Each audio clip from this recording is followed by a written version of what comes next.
ദൈവത്തിരുനാമത്തിന് മഹത്വം. ഏവർക്കും കർത്താവായ യേശുക്രിസ്തുവിൻ്റെ ധന്യതിരുനാമത്തിലുള്ള ഞങ്ങളുടെ സ്നേഹവന്ദനം. വിശുദ്ധ ബൈബിളിൽ യോബിൻ്റെ പുസ്തകം 42-ാം അധ്യായം അതിൻ്റെ 5-ാം വാക്യത്തിൽ നാം ഇങ്ങനെ വായിക്കുന്നു: ഞാൻ നിന്നെക്കുറിച്ച് ഒരു കേൾവി മാത്രമേ കേട്ടിരുന്നുള്ളൂ, ഇപ്പോഴോ എൻ്റെ കണ്ണാൽ നിന്നെ കാണാൻ ഇടയായിരിക്കുന്നു.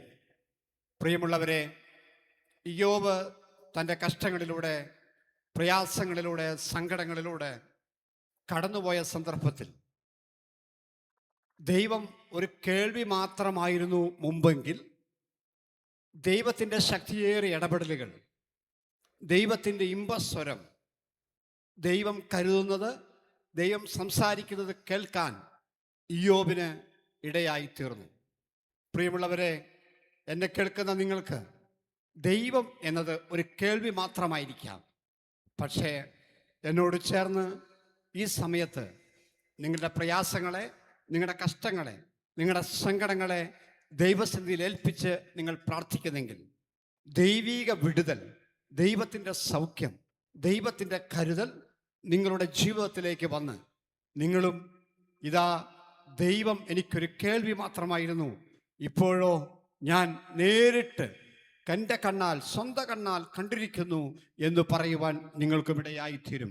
ദൈവത്തെ കേൾക്കുക മാത്രമല്ല, മറിച്ച് സ്വന്തം ജീവിതാനുഭവത്തിൽ അനുഭവിക്കുക കൂടി ചെയ്യുവാൻ ദൈവം നിങ്ങളെ ക്ഷണിക്കുകയാണ്.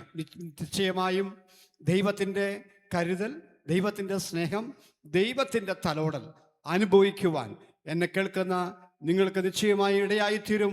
ദൈവത്തെ ആശ്രയിക്കുന്നവർക്ക്, അതെ, ദൈവസന്നിധിയിൽ വരുന്നവർക്ക്, ദൈവം ഉണ്ടെന്ന് വിശ്വസിക്കുന്നവർക്ക് അവൻ പ്രതിഫലം നൽകും. നിശ്ചയം. നിങ്ങളുടെ വിഷയം ഏതുമായിക്കോട്ടെ, നിങ്ങളുടെ സങ്കടം ഏതുമായിക്കോട്ടെ, നിങ്ങളുടെ പ്രശ്നം ഏതുമായിക്കോട്ടെ, കർത്താവായ യേശുക്രിസ്തുവിൻ്റെ അടുത്ത് വന്ന്, യേശുവേ എന്നെ വിടുവിക്കണമേ, എന്നെ സഹായിക്കണമേ, എന്നെ സൗഖ്യമാക്കണമേ എന്ന് നിങ്ങൾ പ്രാർത്ഥിക്കുന്നെങ്കിൽ നിശ്ചയമായും നമ്മുടെ കർത്താവ് നമ്മെ ഓരോരുത്തരെയും സഹായിപ്പാൻ, സൗഖ്യമാക്കുവാൻ, വിടുവിപ്പാൻ ഇടയായിത്തീരും. ഈ അനുഭവത്തിലൂടെ കടന്നു പോകുവാൻ നിങ്ങളെയും യേശുക്രിസ്തുവിന്റെ നാമത്തിൽ ക്ഷണിക്കുന്നു. ദൈവം നിങ്ങളെ സഹായിക്കട്ടെ.